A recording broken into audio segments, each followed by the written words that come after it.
Hello viewers, हम लोग कर रहे थे complete reasoning for government exam. और आज के लेक्चर में हम लोग बात करने वाले हैं मैथमेटिकल ऑपरेशंस रीजनिंग के बारे में। तो इसमें मैथमेटिकल्स जो टूल्स होते हैं हमारे, जैसे कि एडिशन हुआ, सब्ट्रैक्शन हुआ, एडिशन हुआ, मल्टीप्लिकेशन हुआ, तो इन सब का इस्तेमाल करके हम लोग उन ऐसी रीजनिंग्स को सॉल्व करेंगे जो कि हमारे गवर्नमेंट एग्ज़ाम से पूछी जाती हैं।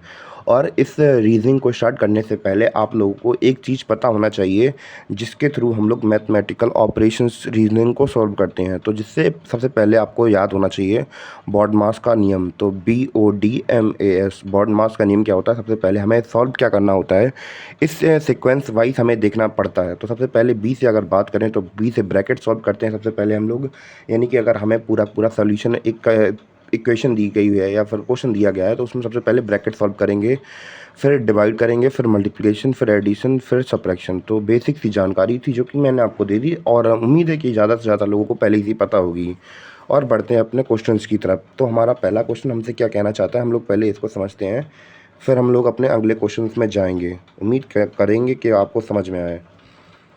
सबसे पहला हमारा क्वेश्चन हमसे क्या कह रहा है, क्वेश्चन का कहने का तात्पर्य कुछ इस प्रकार है हमसे, इफ़ एक्स मीन सब्ट्रैक्शन, यानी कि जो एक्स है उसका सॉरी मल्टीप्लिकेशन है, उसका मतलब सब्ट्रैक्शन है। और प्लस मतलब मल्टीप्लिकेशन है, और माइनस मतलब एडिशन है। यानी कि मल्टीप्लाई जहाँ जहाँ लगा होगा वहाँ पे हम लोग क्या कर देंगे, सब्ट्रैक्ट का निशान लगा देंगे। जहाँ प्लस का साइन लगा होगा वहाँ पे मल्टीप्लाई लगा देंगे, और जहाँ माइनस लगा होगा वहाँ एडिशन का साइन लगा देंगे। तो ये इस प्रकार की क्वेश्चन हमसे इस प्रकार की रीजनिंग में पूछे जाते हैं। और यहाँ पे हमें क्वेश्चन गिवन कर दिया उन्होंने, और बस इनकी वैल्यूज इंटरचेंज करनी है हमें और आंसर निकाल देना है। तो सबसे पहले हम लोग देखते हैं कि हमें जो साइन दिए गए हैं हम लोग पहले उनको पहले लिख लेते हैं। प्लस की जगह पे क्या लिखना है हम लोग को पहले वो देख लेते हैं। प्लस मीन्स मल्टीप्लिकेशन, मल्टीप्लाई का साइन लगा दिया। मल्टीप्लाई का साइन के मतलब क्या है, सब्ट्रैक्शन। तो 3 - 1, ठीक है, ये लिख दिया हमने। इसके बाद देखेंगे प्लस की जगह पे क्या लिखना था, प्लस मीन्स मल्टीप्लिकेशन, 4 लिख दिया हमने, ठीक है।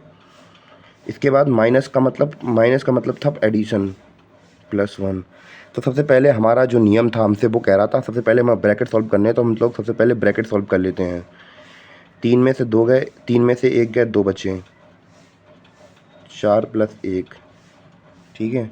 इसके बाद 12 दूनी 24, 12 2 ज़ा 24,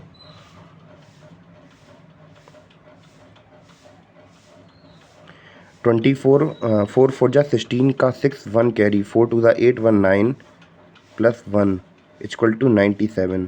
तो इसका आंसर कितना आ गया, 97 आ गया। उम्मीद है कि आपको पहला क्वेश्चन समझ में आया हो। अब बढ़ते हैं भैया इसके अगले क्वेश्चन की तरफ। तो अगला क्वेश्चन हमसे क्या कहना चाहता है इसको भी देख लेते हैं। तो क्वेश्चन हमसे कुछ इस प्रकार कह रहा है, select the correct combination of mathematical science to replace the, ये हमें जो साइन दिया गया है इसको हमें ऐसे साइन, हमें जो गिवन कुछ साइंस गिवन होंगे तो उनको जो साइन दिया गया है इसको रिप्लेस करके उनको लिखना है। और बनानी है क्या, एक balance sign and to balance the given equation. तो हमें इक्वेशन दी गई होगी उसे बैलेंस करना होगा। तो इसका जो आंसर है वो अपने अगले पेज में, तो इसको अगले पेज में हम लोग देख लेते हैं। तो हमें अब करना क्या है, एक्चुअली इस क्वेश्चन में हमसे कहा ये जा रहा है कि हमें जो ये साइंस दिए गए हैं, हमें ये इन साइंस को इन जो साइंस नीचे दिए गए हैं इनसे रिप्लेस करना है और एक बैलेंस इक्वेशन बनानी है। तो फिर सबसे पहले अगर इस प्रकार के जब भी आप लोग क्वेश्चन करते हैं तो इसमें ध्यान रखने वाली बात ये होती है कि जो बड़ी वैल्यू होती है उसे कैसे भी करके छोटा बनाया जाता है। तो कोई बड़ी वैल्यू को हम लोग छोटा कैसे बनाएंगे, या फिर हम लोग बनाएंगे डिवाइड करके या फिर मल्टीप्लाई सब्ट्रैक्ट करके।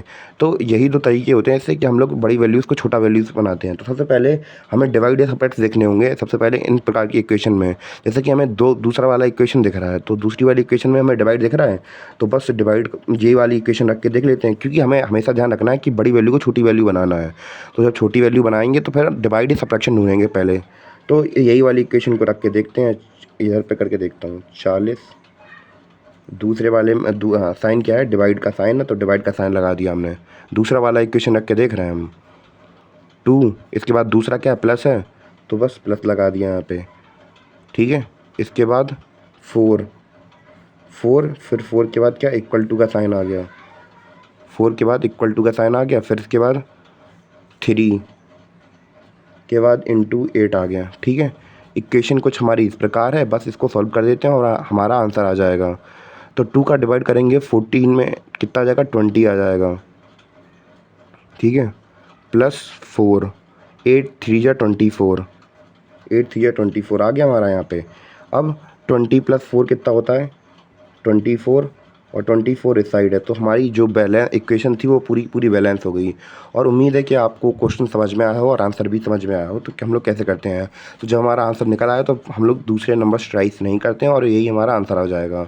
इसके बाद बढ़ते हैं अपने अगले क्वेश्चन की ओर। तो अगला क्वेश्चन हमसे क्या कहना चाहता है हम ये भी देख लेते हैं।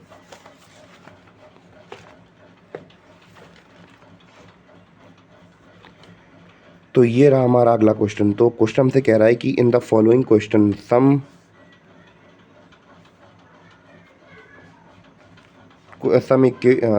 some same equation are solved in on the basis of a certain system. On the same basis, find out the correct answer for the unsolved equation.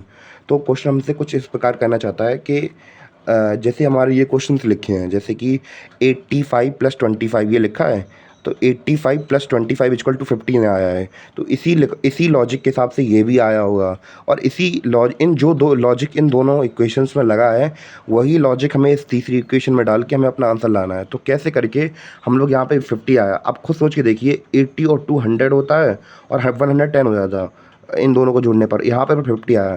तो ऐसा कौन सा लॉजिक होगा कि हमारा यहाँ पे 50 आ गया। तो हमें अलग अलग इक्वेशंस, अलग अलग मेथड्स को ट्राई करते रहना चाहिए। जैसे कि इस मेथड में हम लोग ट्राई कर सकते हैं, क्या 85 लिखा है तो इसको हम लोग सॉल्व करते हैं, 85 + 25 ये इक्वेशन दी गई, ठीक है हमें। तो अब हम लोग क्या कर रहे हैं, यहाँ पे 50 हमें लाना है। तो 50 हम लोग कैसे ला सकते हैं, तो इन वैल्यूज़ का मल्टीप्लाई कर दीजिए। 8 + 5, 8 5 जा कितना होता है 14, 40, यानी कि हमने 8 और 5 का मल्टीप्लाई ही कर दिया और फिर इन्हें प्लस कर दिया। 5 2 जा कितना होता है 10, तो इस प्रकार हम 50 ले आए। तो अब ज़रूरी ये हो जाता है कि हम लोग जिस लॉजिक से हमने इसमें हम लोग 50 लेके आए हैं, उसी लॉजिक से हम लोग इसमें सेकंड वाले में और उसी लॉजिक के हिसाब से थर्ड वाले में लॉजिक अप्लाई करना है। तो हम लोग देखते हैं कि लॉजिक अप्लाई हो रहा है या नहीं हो रहा है। 97 + 65 = 93 ये दिया गया हमें। 9 7 जा कितना होता है 63, 6 5 जा 13, तो कितना आ गया 3 और 6 3 9। तो हमारा लॉजिक ऑलमोस्ट दोनों इक्वेशंस में लग गया, और इसका मतलब ये है कि अब ये तीसरी इक्वेशन में भी लग जाएगा। 72 + 94 यही इक्वेशन दी गई है। तो सबसे पहले क्या कर लेते हैं, हम लोग इन दोनों को मल्टीप्लाई करते हैं। 7 2 जा 14 + 9 4 जा 36, 6 4 कितना होता है 10 होता है, 0 10 की 0 तार दी, 3 1 4 और 1 5, और इसका आंसर कितना आ गया हमारा 50 आ गया। और जैसे कि हमने 36 और 40 को जोड़ दिया, कितना आ गया 50 आ गया। और उम्मीद है कि आपको ये तीनों के तीनों क्वेश्चन समझ में आए हैं, और अगले वाले पार्ट में हम लोग डिस्कस करेंगे आने वाले अगले क्वेश्चंस, इसके टाइप वाइज हम लोग लगाएंगे। और उम्मीद करता हूँ कि आपको मैथमेटिकल ऑपरेशंस रीजनिंग समझ में आई हो। मिलते हैं अपने अगले वीडियो में, तब तक के लिए बाय।